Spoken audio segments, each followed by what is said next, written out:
नबी मोमिनीन की जान से ज्यादा प्यारे, कीमती हैं, अहम हैं, बहुमूल्य हैं। जान इतनी कीमती होती है कि कोई किसी को देने को तैयार नहीं।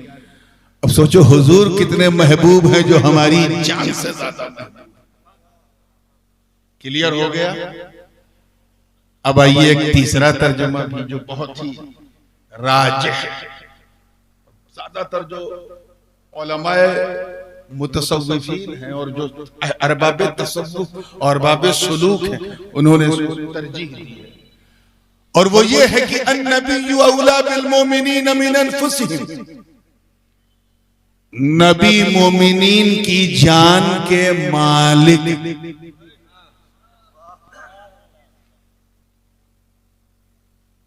और आसान कर दूं, बिल्कुल मौलाई रंग का तर्जमा, कि नबी मोमिनीन की जान के मौला है। क्या है? यहां औला बमाना मौला के है, अहक के भी है। इसीलिए तो इस्लाम में खुदकुशी करना हराम है, क्योंकि हमने जान को अपनी चीज समझी। वो कब हमारी थी, उस पे तो अल्लाह और उसके रसूल का हक है। आइए पहले माने की तरफ, और जैसे आप सुनेंगे वैसे ही सुनाऊंगा। नबी मोमिनीन की जान से ज्यादा करीब है। क्या है? अच्छा एक बात बताओ बिल्कुल ईमानदारी से, क्या आपने अपनी जान को देखा है? Have you seen your life by your own eyes? देखा है अपनी जान को? बोलो भाई, मुंह से बोलो। अगर कोई नाबीना खतीब आपके यहाँ आ गया तो समझेगा कि सब गूंगे, क्योंकि वो गर्दन हिलती तो देखेगा नहीं। तो जरा मुंह से बोलो, जान को देखा? कैसी बात करते हो? आजकल के नौजवानों के सामने ये ना कहना, वो तो चलते फिरते कहते वो देखो मेरी जान जा रही है।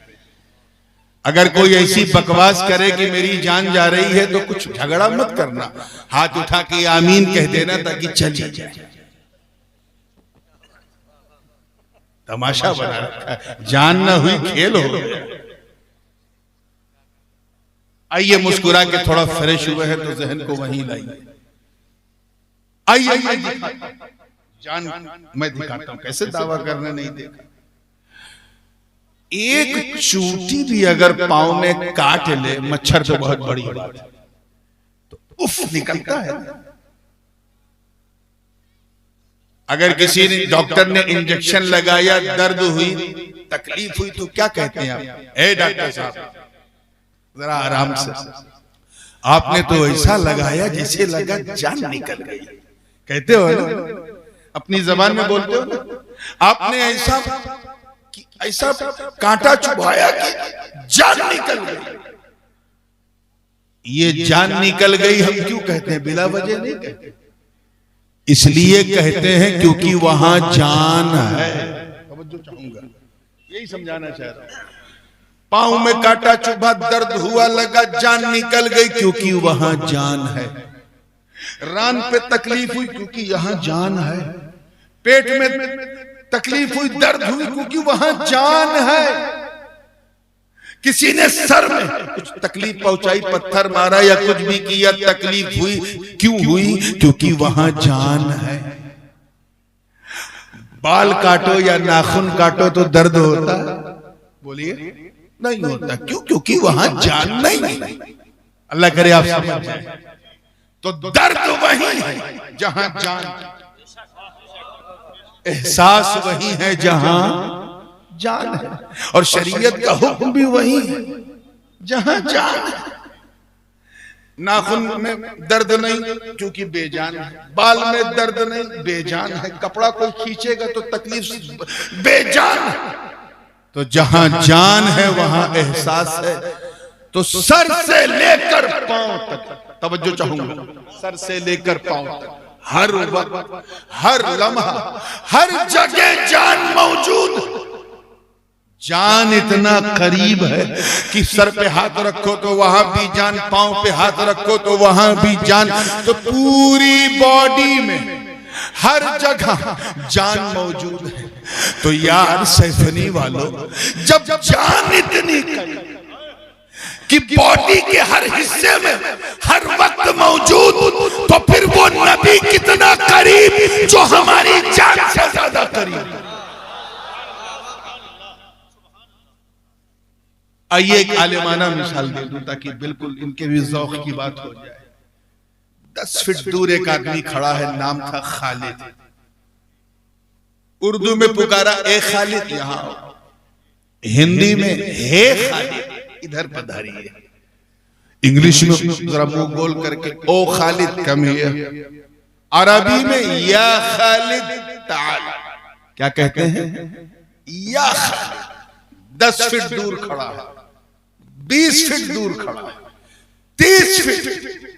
आसान कर दो तो जहां तक नजर का असर है वहां खड़ा है, तो जो नादी है निदा देने वाला वो क्या कहेगा? या खालिद, या महमूद, या जैद, या बकर, या अब्दुल रशीद। सामने 10 फीट, 20 फीट, 30 फीट, 40 फीट दूर खड़े इंसान को जब हम या कह के पुकारते हैं, कोई मौलवी फतवा नहीं देता, तो मुझे बताओ उस नबी को हम या रसूल अल्लाह क्यों ना कहें जो हमारी जान से ज्यादा करीब।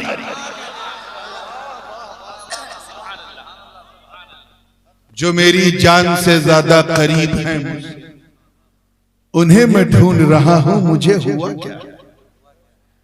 तवज्जो चाहूंगा। इसी गायत कुर्ब की वजह से, इसी गायत कुर्ब की वजह से हुजूर सल्लल्लाहु अलैहि वसल्लम के जिस्म का साया न था। क्या ना था? जो ना माने साया ना था, समझ जाओ उसे कुछ आया ना था। हाँ, मुस्कुराया करो, इस पे कोई टैक्स नहीं। कम से कम आपकी मुस्कान देख के मुझे ये तो अंदाजा होगा कि अच्छे दिन तो आने से रहे, अच्छी रात आज जरूर आ गई। और मुस्कुराइए क्योंकि आप सैफनी में हैं। अल्लाह ये मुस्कान आपके चेहरों पर सलामत रखे। बिल्कुल तवज्जो से सुनिएगा। मुजद्दिद अल-फसानी, इमाम रब्बानी हजरत शेख अहमद सरहंदी नक्शबंदी फारूकी रहमतुल्लाह ताला अलैह हुजूर के पैकरे बेसाया पर बड़ी प्यारी गुफ्तगू फरमाते हैं। दूसरी जिल्द मकतूबात में फरमाते हैं कि ला ज़िल्ल लहू, तवज्जो रहे, उनके जिस्म का साया न था। क्यों न था? क्योंकि एक चीज होती है लताफत और एक चीज होती है कसाफत। क्या? ये तो स्टेज वाले कैच कर लेंगे, मैं आपके लिए बताऊं। एक चीज है सॉफ्टनेस और एक है हार्डनेस। एक चीज है जो, अब हयूला सूरत जिसमें तो आप समझेंगे नहीं, इसलिए मैं ऐसी मिसाल देना चाह रहा हूं। एक चीज वो है जो दिख रही है, एक चीज वो है जो नहीं दिख रही, गैर मरई है ना। चलिए मैं एक मिसाल दे देता हूँ। बहुत सी चीजें ऐसी होती हैं जो मिसाल से ज्यादा क्लियर हो जाती। मिसाल के तौर पे ये मुंह है, इसका एक खास हय्यिज़ तबई, एक मकान है, एक जगह है, फिक्स है। नाक के नीचे ठुड्डी के ऊपर 2 गाल के बीच में क्या है? बोलिए यार, मुंह से बोलना है। मुंह है। अल्लाह का शुक्र है कि यहां मुंह है, अगर ना होता तो हम किसे अपना मुंह दिखाते। मैं आपसे बात कर रहा हूं तो ये आवाज कहां से निकल रही है? मुंह से निकल रही है। मुंह तो दिख रहा है, आवाज नहीं दिख रही। और आवाज इतनी लतीफ, इतनी लतीफ, इतनी लतीफ कि माइक और मुंह के बीच में है, लेकिन नजर, बोलिए, तो मुंह जो है वो कसीफ है और आवाज जो है वो लतीफ है। क्या है? मैं लताफत और कसाफत समझा रहा हूं। एक मिसाल और ले लीजिए। जैसे मैं आपको देख रहा हूं, तो क्या मेरी आंख निकल के वहां जा रही है? नहीं, आंख तो जहां है वहां है, फिक्स है। लेकिन इससे निकलने वाली नजर इतनी लतीफ कि जहां तक नजर, जहां तक असर है वहां तक नजर। आप मुझे देख रहे हैं, मैं आपको देख रहा हूं, ना मेरी आंख निकल के बाहर जा रही ना आपकी आंख निकल के इधर आ रही, मगर एक दूसरे को आंख से निकलने वाली नजर के असर से देख रहे हैं। तो आंख कसीफ है, हार्ड है, नजर लतीफ है, सॉफ्ट है। तो समझ में आ गया ना, लताफत और कसाफत समझ में आ गया।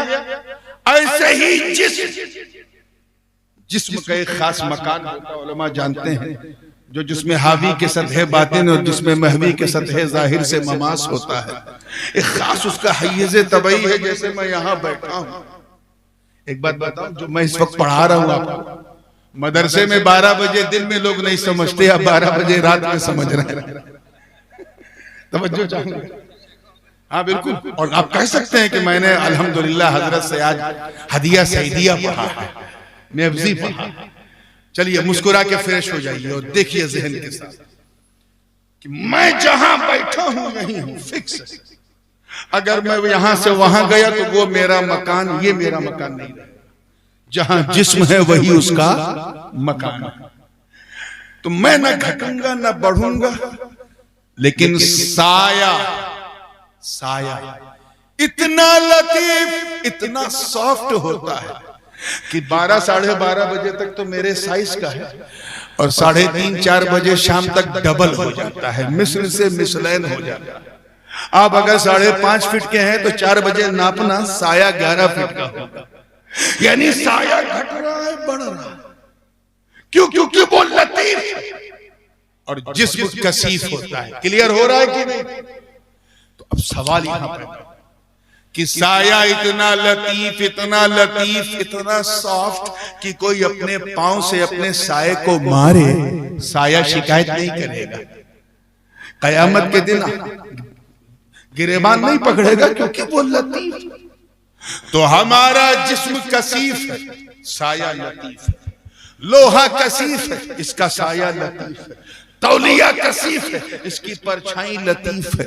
लोहा, पत्थर, हर चीज, ये जिसने भी जिस्म है, ये सब सायादार है। साया लतीफ है, जिस्म जोर से बोलो कसीफ है, हार्ड है।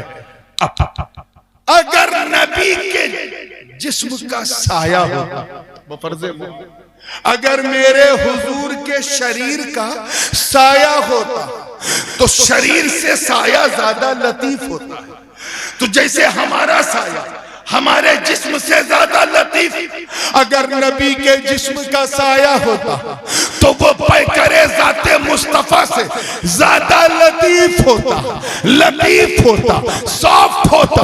और जब अल्लाह ने कारखाने कुदरत में अपने मुस्तफा के पैकर से ज्यादा लतीफ चीज बनाई ही नहीं, तो फिर मुस्तफा के शरीर का साया कैसे होता?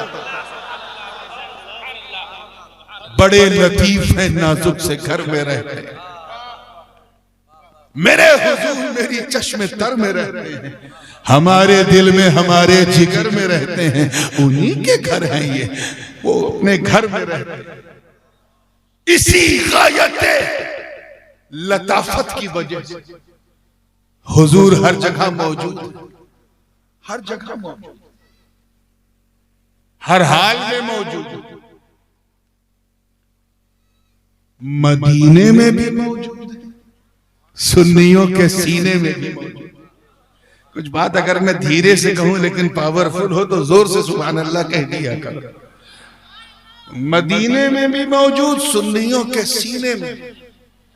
आप जरा सोचो, कहां मेरे नबी का मदीना सल्लल्लाहु अलैहि वसल्लम और कहां सैफिनी का कब्रिस्तान। हुजूर आते हैं कि नहीं? ए चचा, आपके सामने है बच्चा, तवज्जो। कहां मदीना और कहां ये सैफिनी का कब्रिस्तान। आते हैं कि नहीं कब्र में? बताओ, जोर से बोलो। आते हैं ना? कोई रोक पाता? बीच में हिंद महासागर की लहरें, कोई रोक पाया? जद्दा की बड़ी बड़ी बिल्डिंग, बंबई, पूरा एशिया, पूरा रेगिस्तान। हुजूर कब्र में आए कि नहीं? आते हैं कि नहीं? तो जरा इनको समझाओ यार, समझाओ कि जब मेरे नबी हम गरीबों की कब्रों में आने से हिंद महासागर की लहरें न रोक सकी, तो हम गरीबों के जलसे में आने से कौन रोकेगा?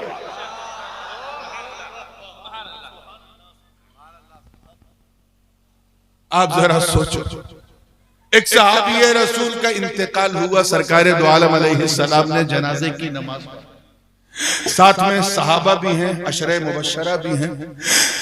दफन किया सहाबी को, हुजूर दफन करके गुजर गए। उधर नकीरैन की आमद हुई, हुजूर हजरत फारूक आजम और हजरत सिद्दीक अकबर के साथ साथ अपने घर की तरफ बढ़ चले। आधे रास्ते पे पहुंचे तो नकीरैन ने पहला सवाल सहाबी से किया, तेरा रब कौन है? सरकार अपने दरवाजे के करीब पहुंचे, तब तक दूसरा सवाल किया, तेरा दीन क्या है? सरकार बाबे जिब्राइल तक पहुंचे। इसके बाद तीसरा सवाल किया, मा कुंता तक़ूलु फी शअनी हाज़ा रजुल, इस मर्द के बारे में तुम क्या कहा करते थे? तवज्जो रहे, क्या कहा करते थे? अब जरा नबी की शान देखो कि उधर सहाबी अपनी कब्र में मुस्तफा को देख रहा है और उधर अबू बकर उमर अपनी झुर्मुट में मुस्तफा को देख रहे हैं। वो इतने लतीफ हैं हर जगह, इसी गायत कुर्ब की वजह से अल्लाह ताला ने अपने महबूब को गवाह बनाकर भेजा। क्या बनाया? या अय्युहन नबिय्यु इन्ना अर्सलनाका शाहिदन व मुबश्शिरन व नज़ीरा, ऐ छुपी बात बताने वाले, हमने आपको गवाह बनाकर भेजा। आला हजरत फाजिल बरेलवी रहमतुल्लाह ताला अलैह ने तर्जुमा किया कि ऐ गैब की खबर देने वाले, हमने आपको हाजिर व नाजिर बनाकर भेजा। और मेरे दादा हुजूर मुहद्दिस आज़म हिंद ने तर्जुमा किया, ऐ छुपी बात बताने वाले, हमने आपको गवाह बनाकर भेजा। कुछ लोग दोनों तर्जुमे में फर्क समझते हैं, फर्क नहीं है, तेरे समझने में फर्क है। कान चाहे यहां से पकड़ो चाहे घुमा के पकड़ो, बात एक ही। हमें जो गवाह होता है वो हाजिर भी होता है, नाजिर भी होता है। कचहरी के अंदर मुकदमा चल रहा है 302 का, गवाह को बुलाया गया, पूछा गया, हाँ बताओ मौके वारदात पे तुम हाजिर थे, जब ये बंदूक चली तुम थे? उसने हाथ जोड़ के कहा, माई बाप माफ करना, मैं 5 मिनट लेट पहुंचा। गवाही मानी जाएगी? जोर से बोलो। उल्टा अदालत को गुमराह करने का मुकदमा उस गवाह पे लग जाएगा कि जब तूने देखा ही नहीं तू आया क्या? प्रॉब्लम क्या था? वो मौके वारदात पे हाजिर नहीं था। अच्छा, एक गवाह आधा घंटा पहले से हाजिर था, उसी के सामने बंदूक निकली, उसी के सामने गोली चली, उसी के सामने जान निकली, उसी के सामने एम्बुलेंस आई, उसी के सामने रखा गया, सब कुछ उसके सामने हुआ, बट ही वॉज ब्लाइंड, अंधा था, नाबीना था। गवाही मानी जाएगी अंधे की? हाजिर तो है, नाजिर नहीं है। तवज्जो तो गवाह का हाजिर हो नाजिर होना जरूरी। ए महबूबा गवाह, इसीलिए तो हमने आपको हाजिर हो नाजिर बनाकर। आने वाला है रमजान, 29 रमजान को तो क्या हाल होता है सभी जानते हैं। खैर, जो लोग रोजा रखते हैं वो तो कारी साहब आपको तो ज्यादा तजुर्बा होगा, वो तो मैसूर से आ जाते थे, वो मंजर यहाँ देखते थे। जो लोग रोजा रखते हैं वो तो हाथ उठा के दुआ करते हैं कि ए अल्लाह एक दिन और दे दे, मेरे मौला एक दिन और दे दे, एक दिन और। फिर 11 महीने बाद रमजान आएगा। और जो लोग छुप छुप के खाने वाले थे, 4 ही बजे से मस्जिद के मीनारे पे खड़ा, चांद दिख जाए, चांद दिख जाए, इमाम साहब की नजर पड़ी का उतार चाय से ज्यादा केतली गरम, छुप छुप के खाता पीता था बदबख्त। कहा हुजूर माफ कीजिएगा, मैंने सोचा छुप छुप के 29 दिन खाया था, अब जरा चांद निकल जाए तो सैफनी के बाजार में सीना तान के खाऊं। एक तो चोरी, ऊपर से सीना जोरी। खैर चांद नहीं हुआ, इत्तला ही नहीं हुआ। कारी साहब भी, मौलाना साहब भी मायूस हुए, हो जाता तो अच्छा था, कम से कम एक तरावी बच जाती। फिर एक इशा के बाद 20 रकात करता, क्या ना करता 7 बजे, क्योंकि ईद के लिए 2 गवाह शर्तें, 2 गवाह हजरत ऐलान कर दीजिए चांद हो गया। आए इमाम साहब खुश, देर हुई लेकिन अंधेर नहीं। हाँ बेटा बताओ कहां देखा तुमने? हुजूर देखा नहीं, मैंने सुना है। सारा मूड खराब। आधे घंटे बाद फिर 2 गवाह है, सब कुछ सुन्नत उन्नत सब है। आए कहा हुजूर ऐलान कर दीजिए चांद हो गया। इमाम साहब ने देखा, चलो अच्छा इशा से पहले आया। हाँ बताओ कब कहां देखा? वो मेरा भाई सऊदीया में रहता है, उसने वहां से खबर की है कि वहां हो गया, मैंने सिर्फ सुना। फिर मूड खराब हो गया, या अल्लाह क्या मैं सुनने वाला? इसी बीच इशा का वक्त हो गया। इशा की नमाज के बाद भी मौलाना ने गर्दन घुमाया, शायद कोई दिख जाए तो तरावी अभी भी बच सकती है, लेकिन नहीं, तरावी हो गई। फिर सुनने वाले आ रहे हैं, सुनने वाले आ रहे हैं, सुनने वाले आ रहे हैं, 10 बज गया। अहले सुन्नत की मस्जिदों में अजान देने वाले लोग उस तब अजान देने के काबिल समझे जाते हैं जब चलने के लिए हाथ में डंडा आ जाए। जबकि सच्ची बात यह है कि हुजूर ने फरमाया कि अगर मैं अपनी उम्मत पर जाहिर कर दूं कि अजान देने का सवाब कितना है, तो एक दूसरे पे सबकत करने के लिए कुछ भी कर ले, क़िताल तक कर ले। तुम बुढ़ापे का इंतजार करते हो, तो वही हाल था। मुअज्जिन का डंडा लेते हुए आए, कहा कि इमाम साहब अब सो जाइए, सब सुनने वाले आ रहे हैं, इजाजत दीजिए मैं मस्जिद का दरवाजा। इमाम साहब ने कहा देखो वो जवान थे, चचा आपको सोना हो तो सो जाओ, मैं इतनी जल्दी दरवाजा नहीं बंद करूंगा, शायद कोई देखने वाला। 10:30 बजे फिर 2 गवाह, सर पे सुन्नत सजाए हैं, चेहरे पे दाढ़ी रखाए हैं। इमाम साहब ऐलान कर दीजिए चांद हो गया। और इमाम साहब अंदर अंदर जले भुने बैठे, लगता है ये भी सुन के आ रहा है। तो पहले ही बोल दिया, क्या तुमने भी सुना है? तो वो तो देख के आए, जिन्होंने कहा नहीं हुजूर हम गवाह हैं, हमने देखा नहीं, हमने सुना नहीं, देखा। अरे यकीन जानो यार, जैसे ही देखा का लफ्ज सुना, इमाम साहब इतना तेज उछले कि लगा छत से टकरा गए।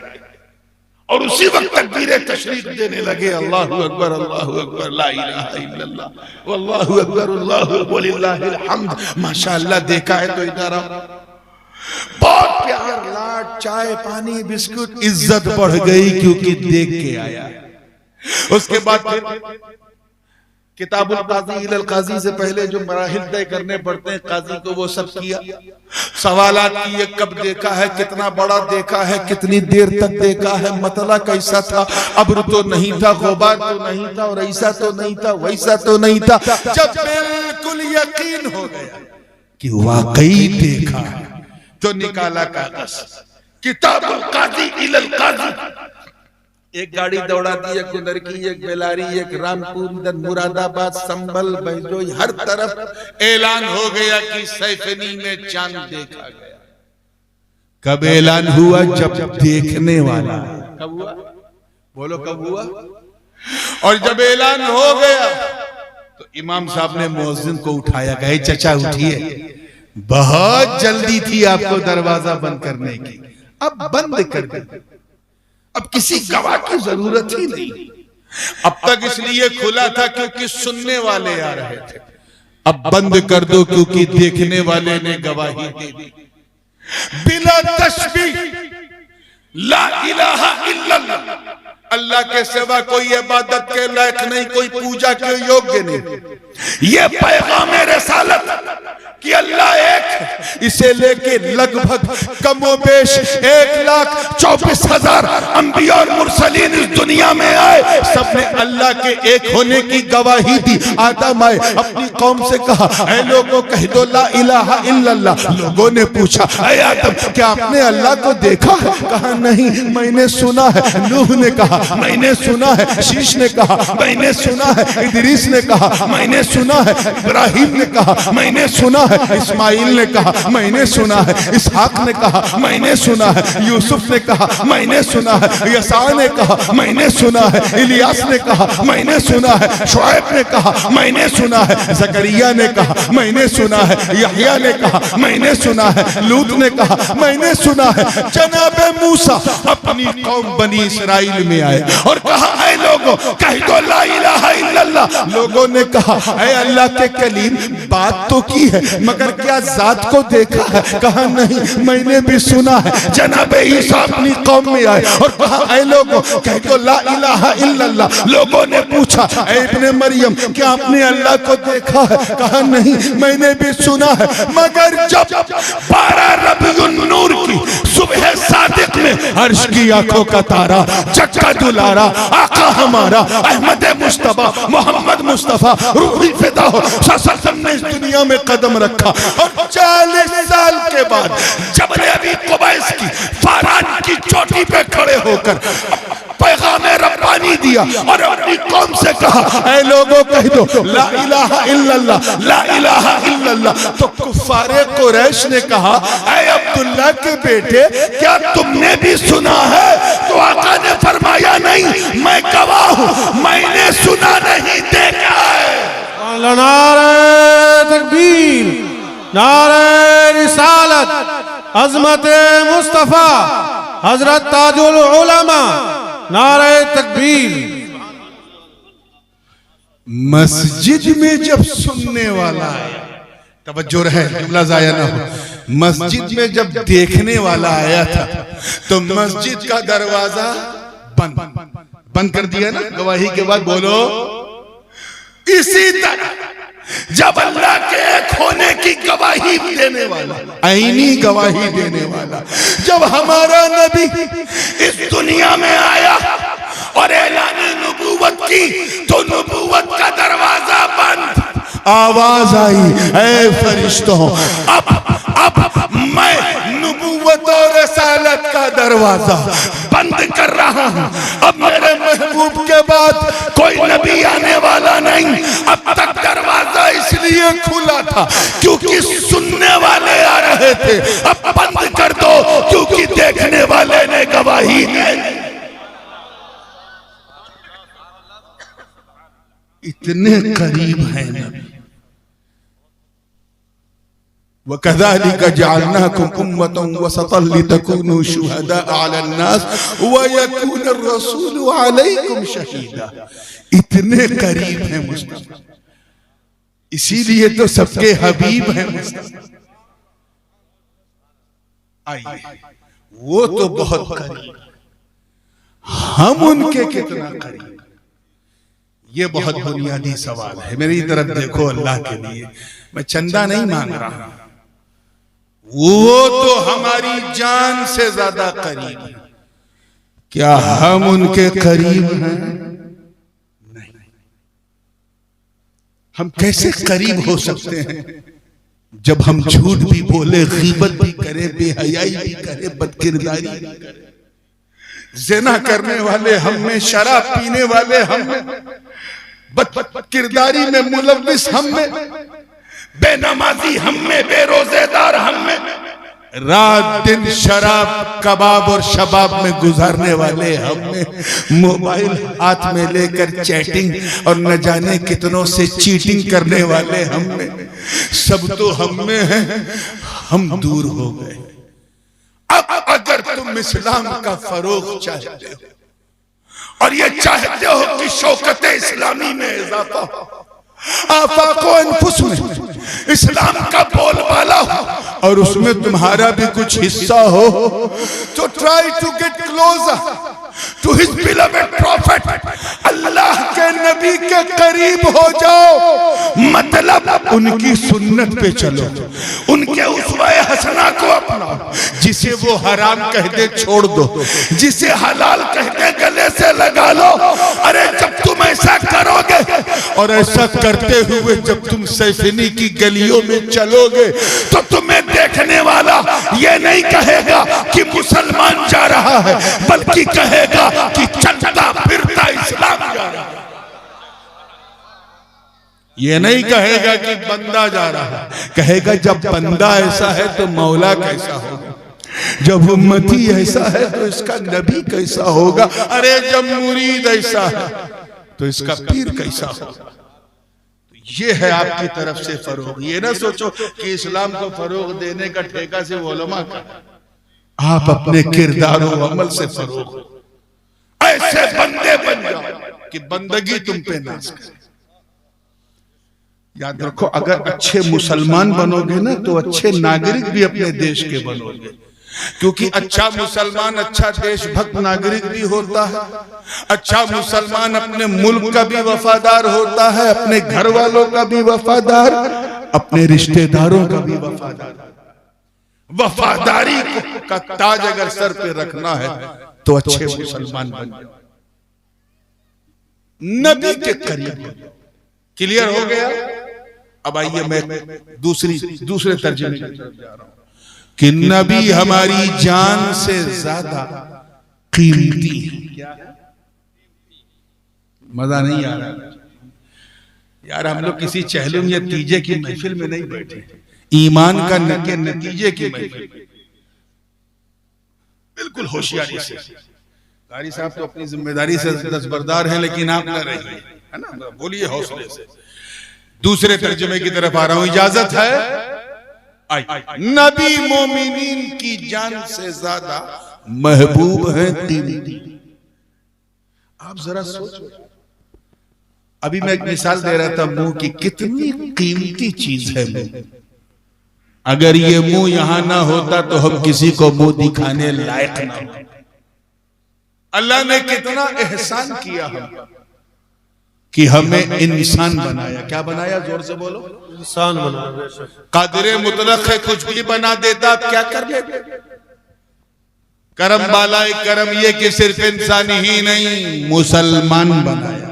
बेशक, सुभान अल्लाह, सुभान अल्लाह। और उस पर करम जब अपने चरम पे पहुंचा तो एहसान की हद हो गई कि उसने सिर्फ मुसलमान ही नहीं बल्कि गुलामे हबीबे रहमान बनाया। सुभान अल्लाह, सुभान अल्लाह। यानी किसी और नबी का उम्मती नहीं बनाया, बल्कि उनका उम्मती बनाया जिनके सदके में सारा जहान बनाया। बेशक, बेशक। और अगर मैं अपने घर वालों की तरफ से एक तहदीस नेमत जाहिर करूं तो ये कि अल्लाह ने अपनी जनाब अपनी फातिमा की हमें संतान बनाया।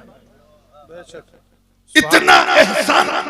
मुंह दिया जिससे हम बोलते हैं, आंख दिया जिससे हम देखते हैं, नाक दिया जिससे हम सूंघते हैं, कान दिया जिससे हम सुनते हैं, हाथ दिया जिससे हम छूते भी हैं, खाते भी हैं, अल्लाह जाने क्या क्या करते हैं, पांव दिया जिससे हम चलते हैं, धड़कन दी जिसकी धड़कन से हम जीते हैं। ये सब एहसान है कि नहीं? जरा जोर से बोलो। बेशक। मगर कुरान की आयतें बय्यिनात गवाह है। अल्लाह ने ये एहसान करके जताया नहीं कि हमने ये देकर एहसान किया, वो देकर एहसान किया, मुंह देकर एहसान किया, जताया नहीं। मदरसे का चंदा हो रहा था, जो मौलिन थे, नाजिम थे, वो एक सवाए 100 रुपया दिया और वहीं खड़े रह गए। भाई अब जाइए, आप दे चुके। नहीं, पहले मेरा नाम लीजिए। तो एक तो होता एहसान करना, एक होता एहसान जताना। करना और है, जताना और है, और यही और काबिले गौर है। अल्लाह ने एहसान पर एहसान किया। बरको समर बनाया हमारे लिए, शम्सो कमर बनाया हमारे लिए, खुशकोतर बनाया हमारे लिए, शामो सहर बनाया हमारे लिए, लालो गोहर बनाया हमारे लिए, सीमो जर बनाया हमारे लिए। जमीन के अंदर मादनियात बख्शी हमारे लिए, समंदर में बहारें हमारे लिए, सारी नेमतें हमारे लिए, इतना एहसान किया। मगर कहीं रब ताला ने नहीं फरमाया कि मैंने आंख बनाकर एहसान किया, मुंह बनाकर एहसान किया, चांद बनाकर एहसान किया, सूरज बनाकर एहसान किया। नो डाउट, लेकिन रब ताला ने जताया नहीं, दिल बनाकर एहसान किया मगर जताया नहीं, जान दे के एहसान किया मगर बोलिए बताया नहीं। इधर वाले अभी आप फारिग नहीं हुए हैं, अभी अकल सालिम रख के आप भी बोल दीजिए जताया नहीं है। तवज्जो चाहूंगा, फारिगुल बाल सब पूरी मुस्कुराए हैं। तो आइए इसी जुमले पर मैं चाहता हूं कि आप इसे ऐसा कैच कर लें कि सीना मदीना बन जाए। सब कुछ बनाया, एहसान किया मगर एहसान जताया नहीं। और जब 12 रबीउन नूर को अपने महबूब को भेजा, एहसान किया मगर इस एहसान को छुपाया नहीं। बेशक आए कैच करो, जता दिया। लक़द मन्नल्लाहु अलल मुअमिनीन इज़ बअथ फ़ीहिम रसूलन मिन अनफुसिहिम, तहक़ीक़ के अल्लाह ने एहसान किया मोमिनीन पर, जो उन्हीं में से एक रसूल को भेजा। सब कुछ बनाया, एहसान किया, जताया नहीं। नबी को भेजा, एहसान किया तो छुपाया नहीं। अरे दिल बनाकर एहसान नहीं जताया, जान बनाकर एहसान नहीं जताया, और महबूब को भेजकर एहसान जता दिया। हम समझ गए वजह यह है कि अल्लाह फरमा रहा है कि ये मेरे बंदो, मेरा नबी तेरे दिल से ज्यादा कीमती, तेरी जान से ज्यादा कीमती। बेशक नारे तकबीर, नारे रिसालत, अज़मत मुस्तफा हुजूर सैयद नूरानी मियां साहब क़िबला, नारे तकबीर, सुभान अल्लाह। कीमत का अंदाजा यहीं से लगा लो पूरी तवज्जो के साथ कि हिजरत की रात अनवारो तजल्लियात की बरसात, अली का नबी का साथ है। अरे यार अब तो कह दो वल्लाह क्या बात है। बाहर 40-40 काफिरों की घात। वाकया बहुत मशहूर है, वाकया निगारी मकसूद नहीं, सिर्फ टच करके आगे बढ़ूंगा कि नबी कितने कीमती हैं अंदाजा। हुजूर अलैहिस्सलाम को अल्लाह ताला ने खबर कर दी वही के जरिए कि महबूब तेरा यार यारे गार अबू बकर तेरा मुंतजिर है। बाहर काफिर तलवार लिए खड़े हैं, जो माल तुम्हारे पास है अली को दे दो और चलो हिजरत के लिए मदीना। सरकार ने अली को उठाया, कहा उठो अली उठो। बहुत आप में आया तो हैदरी रंग छाया था, अब देखना है कैसा हैदरी रंग।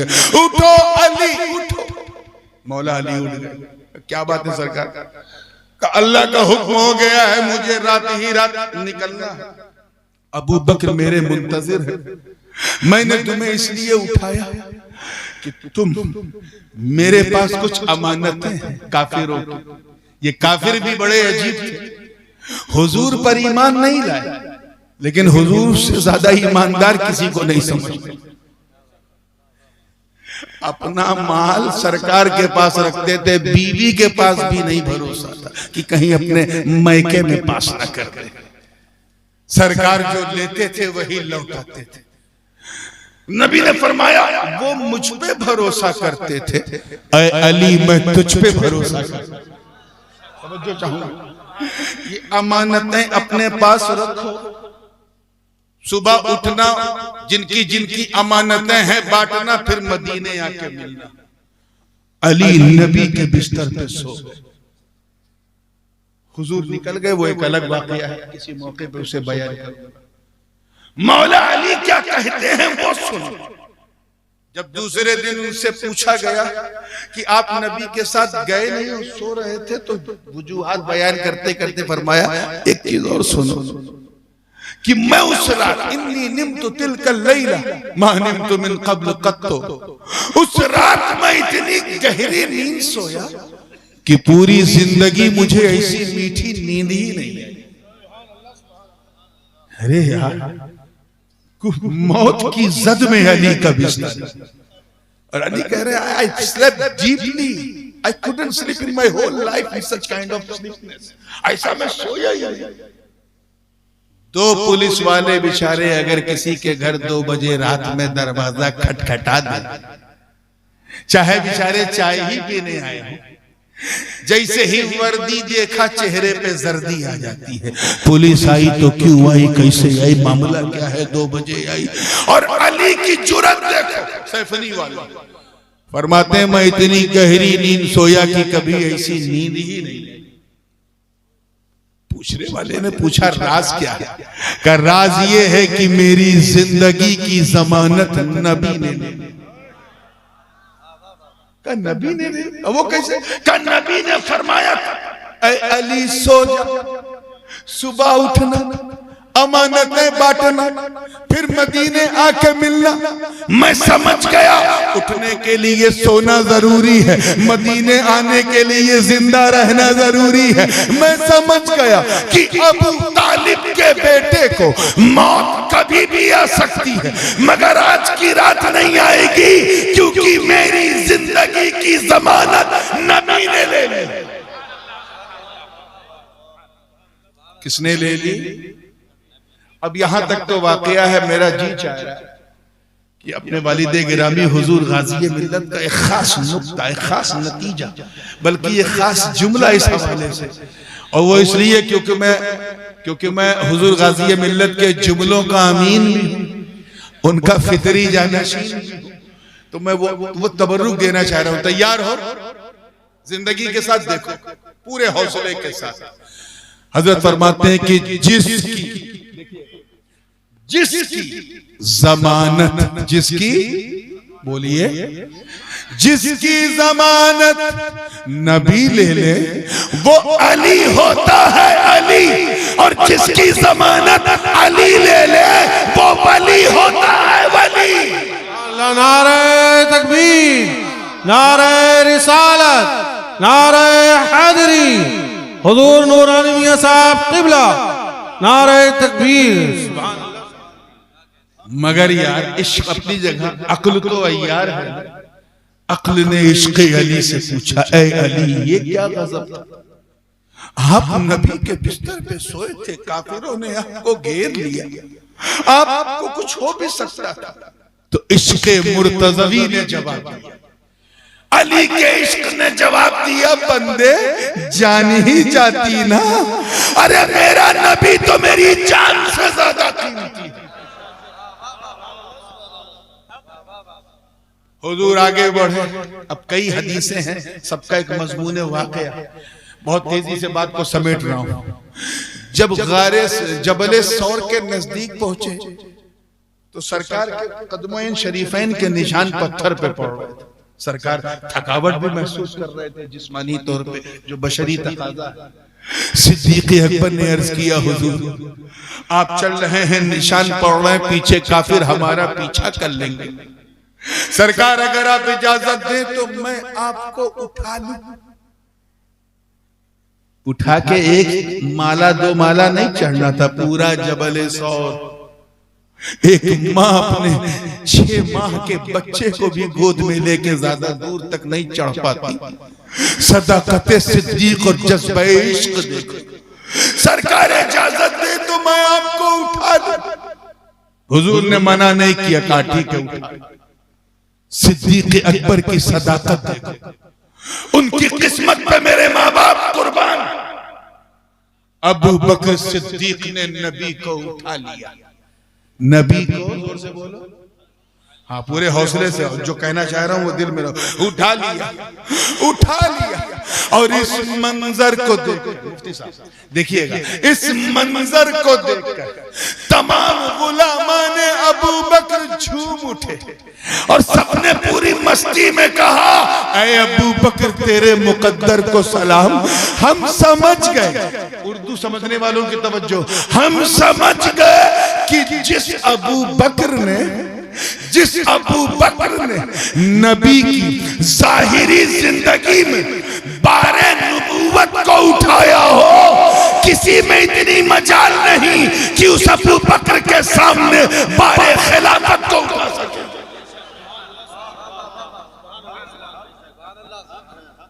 अच्छा, यहां तो हुजूर ने मना कर दिया, मना नहीं किया, अबू बकर ने उठा लिया रज़ी अल्लाह अन्हु। एक मौका ऐसा आया था जब नबी ने मना कर दिया और वो फतेह मक्का में हुआ, ऐलान तलक़ा हुआ, सब अपने अपने घरों से फ्री हुए और उसके बाद फिर नबी ने अली का हाथ पकड़ा और कहा, अली अभी एक मरहला बाकी, चल तेरे जन्म खाने जहां तू पैदा हुआ, अंदर बड़े बड़े 360 थे यार। अब मुझे कुल ना कहना पड़े और आप कुल समझ जाओ तो मजा आ जाए। 360 थे, ठका ठक तोड़ तोड़ के सबको उनकी सही जगह पहुंचा दिया।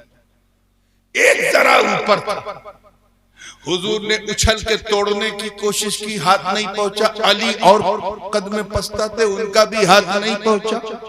तो अली ने अर्ज किया, हुजूर अगर आप इजाजत दें तो मैं आपको उठा लूं, आप मेरे कांधे पे पांव रख करके खड़े हो जाएं और तोड़ दें। सरकार ने मना कर दिया, नहीं अली नहीं नहीं, तवज्जो चाहूंगा, तुम नहीं उठाओगे, मैं तुम्हें उठाऊंगा। किस्मत देखो यार, सुभान अल्लाह, सुभान किस्मत देखो यार, इस बूढ़ी रात में कैच कर लो तो मजा आ जाए। सुभान अल्लाह, मैं तुझे उठाऊंगा। तारीख गवाह है मेरे दोस्तों, एक दो बार तो मौला अली झिझके, भाई मैं नबी के कांधे पे नहीं, मना किया तो सरकार ने फिर जब इसरार किया तो अल-अम्र फौक़ल अदब, क्या करते, सरेंडर हो गए, नबी ने अली को उठा लिया। सुभान अल्लाह, सुभान अल्लाह। अब मेरी इतनी औकात नहीं है कि मैं कहूं कि किसका कदम है और किसका कांधा है, ये मेरी हैसियत नहीं है। बस सच्चाई कि नबी ने अली को उठा लिया, नबी ने अली को उठा लिया, बिल्कुल वैसे ही जैसे अबू बकर ने नबी को उठाया था, नबी ने अली को उठाया। और इस मंजर को देखकर सारे गुलामाने हैदर झूम उठे और ज़बाने हाल से कहा, ऐ अली, ऐ अबुल हसन अली, तेरी किस्मत को सलाम। अरे हम समझ गए कि जिस अली को नबी ने उठाया हो, किसी माँ के लाल में तब नहीं जो उस अली को गिरा सके।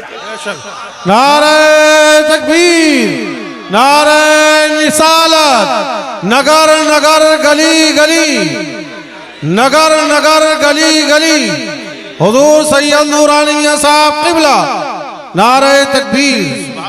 बात समझ में आ रही है ना? अब और भी है लेकिन मैं आगे बढ़ रहा हूँ। गारे सौर के करीब पहुंचे, चढ़ते चढ़ते चढ़ते चढ़ते चढ़ते चढ़ते, अब तो जीने बन गए, फिर भी लोग थक जाते हैं, पहले कुछ नहीं था। गार जो थी, जो गुफा थी, it was full of dirtiness and very horrible, बड़ी डरावनी थी।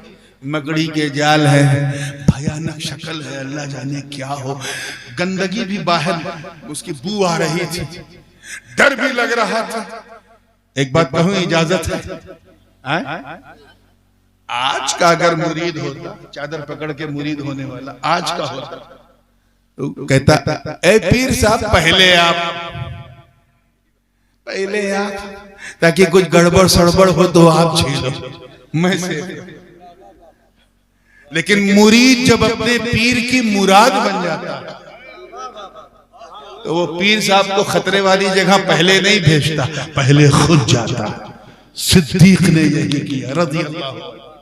सरकार से फरमाया, हुजूर इल्ला तंसुरूहु फक़द नसरहुल्लाह इज़ अख़रजहु अल्लज़ीना कफ़रू। ये पूरा रुकू है, कभी जश्न सिद्दीक मनाया आपने तो बयान करो। सिद्दीक अकबर ने कहा, हुजूर आप रुके, पहले आपका खादिम अबू बकर अंदर जाएगा, देखो तो सही गार आपके लायक भी है कि नहीं। अंदर गए तो गार बिल्कुल गंदी, जाले, बीटे, मेंगनियां, सारी बदबू, कुछ था नहीं तो अमामा जो पहना था उसी को उतारा और उस अमामे को मेरे अबू बकर ने झाड़ू बना दिया और पूरे गार को साफ कर दिया। जितने जाले थे साफ कर दिया, जितनी चिड़ियों की बीटें थी साफ कर दिया, जितनी हशरातुल अर्द की मेंगनियां थी साफ कर दिया, चमका दिया। तो देखा कि कुछ सुराख 15-20 सुराख उसमें नजर आ रहा है। ख्याल आया कि कहीं किसी सुराख में कोई खतरनाक कीड़ा ना हो, सांप बिच्छू ना हो। तो फिर उसी अमामे के कपड़े को फाड़ फाड़ कर उन सारे सुराखों को भर दिया। एक सुराख बाकी था, कपड़ा खत्म हो गया, तो उस पर मेरे अबू बकर ने अपना पांव रख दिया, अंगूठे से उसे बंद कर दिया और अंदर ही अंदर बैठे बैठे कहा, हुजूर आ जाइए, आ जाइए, गार आपके लायक हो गया। अच्छा एक बात बताओ, पूरे मजमे में से पूछ रहा हूं आप सबसे, उसमें आप भी शामिल हैं, आप भी, स्टेज वाले भी और जो खड़े हैं वो भी, इसमें कितने लोग ऐसे हैं जो चाहते हैं कि उनके दिल में मुस्तफा जाने रहमत आ जाए?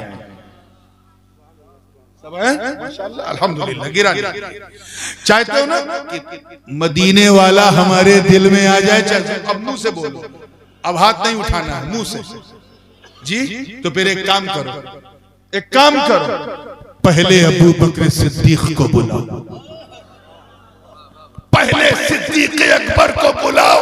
अरे बुलाओ तो सही, जब वो तेरे दिल के अंदर आएंगे तो मकरो फरेब के जितने जाले हैं उसे साफ करेंगे, बदअकीदगी की जितनी मेंगनियां हैं उसे साफ करेंगे, तफजीलियत की जितनी बीटें हैं उसे साफ करेंगे, तौहीन सहाबा के जितने सुराख हैं उसे साफ करेंगे। और जब तेरा दिल पाक हो जाएगा तो तुझे नहीं बुलाना पड़ेगा, अंदर से अबू बकर कहेंगे, आका आ जाइए, मोमिन का दिल पाक हो गया।